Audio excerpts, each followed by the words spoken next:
Ladies and gentlemen, I've got some very, very, very, very dark news today.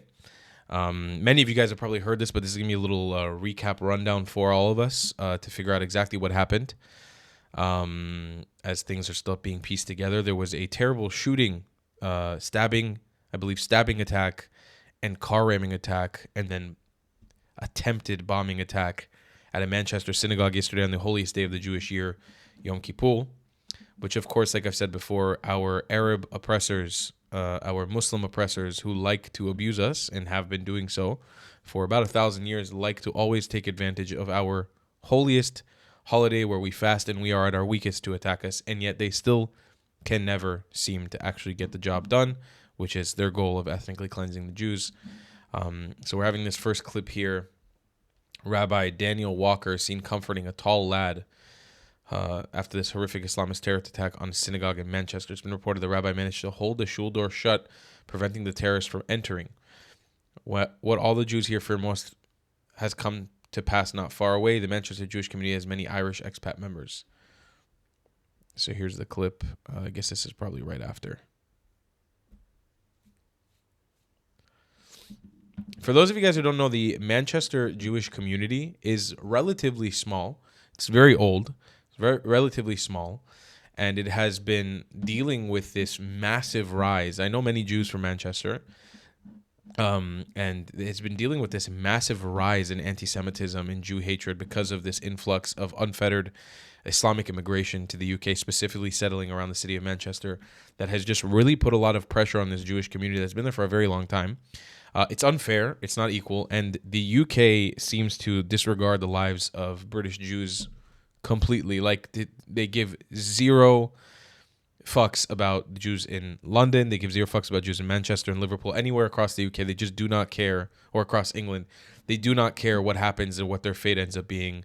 There's a lot of empty words and false words and just empty promises coming out of the politicians in the UK. But we know that there's a lot of pressure being put on the Jewish community in Manchester, and it's been like this for a couple of years now.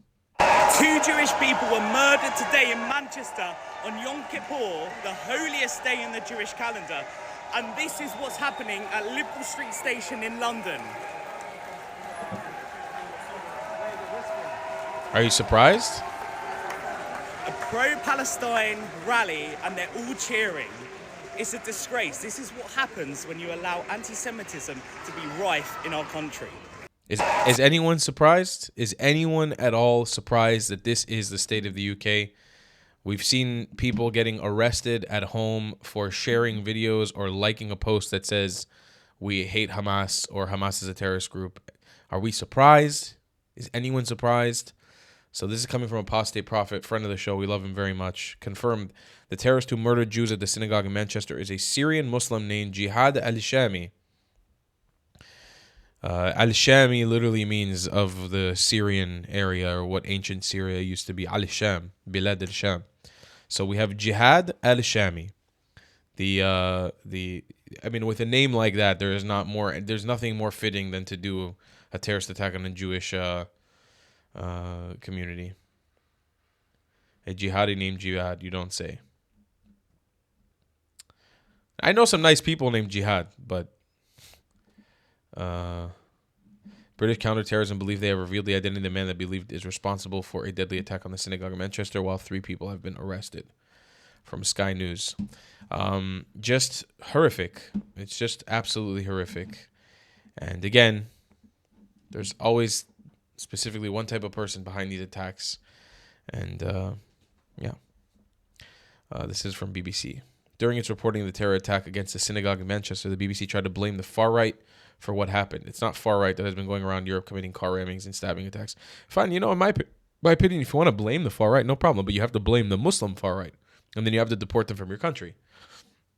I have no problem with you. You want to blame the far right? Muslims in the UK are overwhelmingly far right. They vote far left because the far left, they take advantage of the far left and the left because they think that they're on the same side. But Muslims are extremely far right. They're more far right than any far right conservative there is. So no problem. You want to blame the far right, but call it what it is. Call it far right Islamism. People on the hard right, far right are a bit divided on their attitude to the Jewish community these days in the UK. But certainly the Jewish community has felt that they were at risk from multiple directions, some from the sort of extremist Islamist direction, but also some from the kind of neo-Nazi elements on the far right. So it is both that are of concern, and as you say, at this stage we don't really know. People on the hard right. You know, this is always the fear for most people on Yom Kippur. I have to explain to you from a Jewish perspective. Yom Kippur is the day. For example, I'm not a Jew who keeps Shabbat, right? Or I don't keep the Shabbat in the way that rabbinical Jews have set out the rules for us to keep Shabbat. Today's modern day, where you turn off your phone, you don't use electricity. I do on Shabbat. I just don't work. That's part of my thing. That's my relationship with God. I do not work on Shabbat. I don't deal with money. I don't deal with my job on Shabbat. On Yom Kippur, it's the one holiday that I'm very strict with myself. I don't use electricity. I don't work. I don't talk on the phone. I don't open the phone. Don't turn off lights. I try to be in a very Zen state.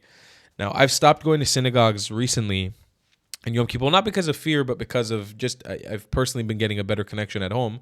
But it's always a ongoing risk that every single Jew thinks about in Yom Kippur, because historically, our enemies have attacked us on Yom Kippur time and time again on our high holidays. Whenever we're not using electricity and we're off the grid and we're technically at our weakest or most spiritual, they take that as an advantage to attack us. So it's an ongoing thing that always goes through your head when you're in synagogue on Yom Kippur and you're not able to use your phone. You don't have electronic devices on you.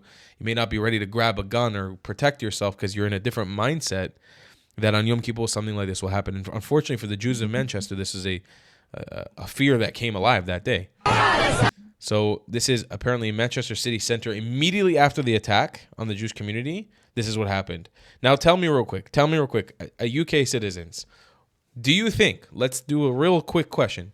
Do you think that after this, right, after you attack a Jewish community, murder people on their highest holiday, and then you go out in the street and thousands of people are there protesting and supporting, okay?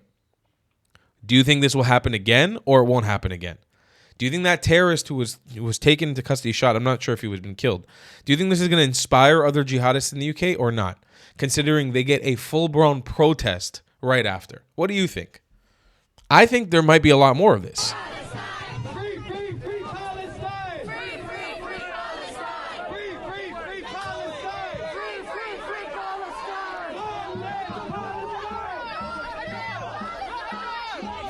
LGBTQ flag in the middle, that's hilarious.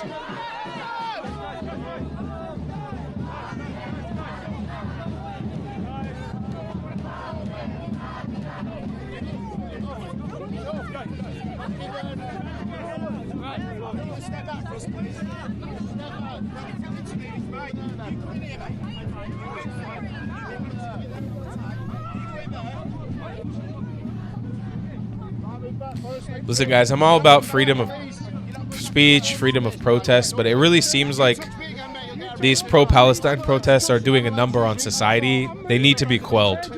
I really believe they don't really have a right to do this anymore.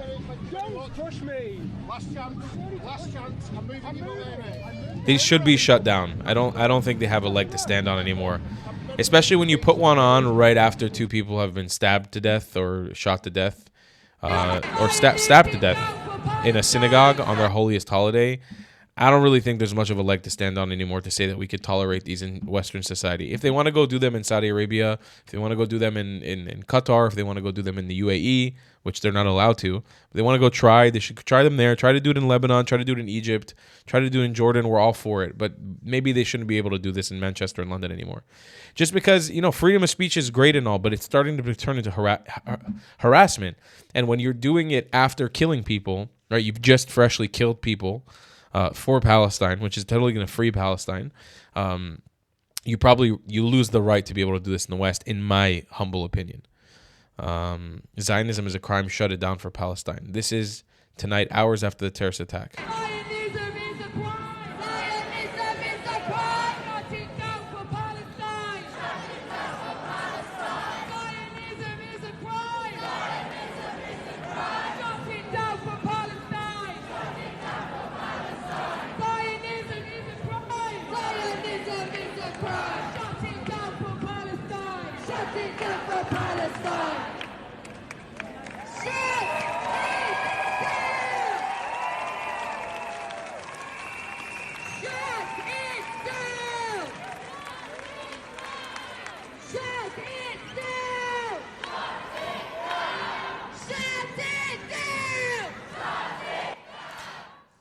You see any Union Jacks there, by the way?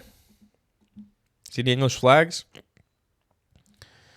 See any flags of Scotland, Northern Ireland, Wales? I don't. But definitely keep importing more of this into your country. That'll do good. That'll do good for you. Keep importing more of it. And here, if you want to look at the face of why these things may keep happening, here's a good reason. We've covered this in the past on the show, but here's a good reason as to why this might keep happening. I'm just here. It's Saturday afternoon at a peaceful protest outside of a Sainsbury's store here in central Birmingham.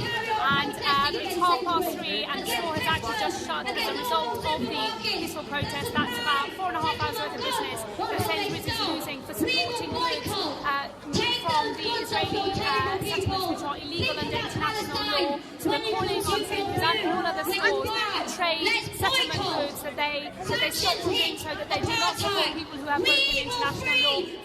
All right, shut the fuck up, bitch. Shabhana Mahmood has become the UK Home Secretary. She's in charge of immigration, visas, and borders. She's at a rally calling for globalizing Intifada, protesting Israeli goods coming from Judea and Samaria, the ancient ancestral homeland of the Jewish people that have every single right to settle and to live in their homeland. And yeah, like I said in the video before, she's protesting outside of a Sainsbury's supermarket. One of the best ways, you guys ask me all the time, a way to protest, and you don't want to get involved necessarily with your face on camera. One of the best ways you can protest when you see some bullshit like that, run to your local Sainsbury's and go search out the product that comes from Israel and buy as much as you can of it. Because you want to show them, you want to show these supermarkets that no matter how many protests are being held for these products, that you still obviously overwhelmingly support buying products from the Holy Land and from Jewish communities. Now, last but not least, we have a very weak statement from Kier Starmer. Let's take a look. Good evening. Earlier today, on Yom Kippur, the holiest day for the Jewish community, a vile individual committed a terrorist attack that attacked Jews because they are Jews and attacked Britain because of our values. So many Jewish families first came to this country as a place of refuge, fleeing the greatest evil ever inflicted on a people. And Britain welcomed them. Communities like the one attacked in Manchester provided safety, but also the security that comes from a promise that this is a country that stands up to hatred, and that we don't just provide refuge, we provide a home. For so many Jewish families, that is the story of Britain. But Britain is also a country where Jewish buildings, synagogues, even schools require round-the-clock protection, where dedicated specialist security is necessary because of the daily threat of anti-Semitic hatred. Today's horrific incident shows why. And while this is not a new hate, this is something Jews have always lived with, we must be clear. It is a hatred that is rising once again, and Britain must defeat it once again. On behalf of the nation, I want to offer my condolences to the families and victims affected. I want to thank the Greater Manchester Police, the first responders, and those dedicated security specialists. There is no doubt whatsoever that they have prevented an even greater tragedy, and we thank them for their bravery. But to every Jewish person in this country, I also want to say this. I know how much fear you will be holding inside of you. I really do. And so, on behalf of our country, I express my solidarity, but also my sadness that you still have to live with these fears. Nobody should have to do that. Nobody. And so I promise you that I will do everything in my power to guarantee you the security that you deserve. No, you won't. Starting with a more visible police presence protecting your community. That doesn't help. I promise you that over the coming days, That doesn't do anything. you will see the other Britain, the Britain of compassion, of decency, Yeah? of love. Yeah? And I promise you that this Britain We're going to see a Britain of compassion, decency, and love. Can you explain the protests celebrating... response today. Can you explain the rallies protesting or celebrating the attack in Manchester, in London? will come together to wrap our arms around your community Yeah, no. and show you Yeah, definitely that not. Britain is a place where you and your family are safe, secure, and belong. No. No, you've made it abundantly clear. Also, don't forget, this is the same man who recognized the state of Palestine without any borders, without currency, without governance, just to quell his angry Arab mob that lives in his country, a lot of which is illegal and a lot of which is undermining the country he lives in. Ladies and gentlemen, I'm calling it out right now. I don't care if this gets me... I mean, I don't know how much freedom of speech you have in the UK. I'm not even sure if I'm allowed to say this anymore, but fuck it. I mean, you guys will advise me if I can ever come back to the UK. I want to. I miss the place, but I honestly don't know what the amount of stuff I've said and seeing people get arrested. I'm not sure if I can anymore. You guys need to overthrow this person. You have to vote him out. He cannot be prime minister anymore. He is going to destroy your country. You need to protest in the streets. You need to revolt against him. This guy is going to destroy your nation. I've seen enough. Kier Starmer is one of the worst prime ministers I've ever seen in the UK's history. This will be the downfall of your nation. You guys must rally against the far leftism and the Islamism in your country that is powerful. And you need to vote in somebody super far right in the next election. Honestly, you have to counteract what is going on. You need a Donald Trump character in your what's it called? In your governance. You need somebody who's going to fight against this. This is going in a very, very negative direction for the United Kingdom.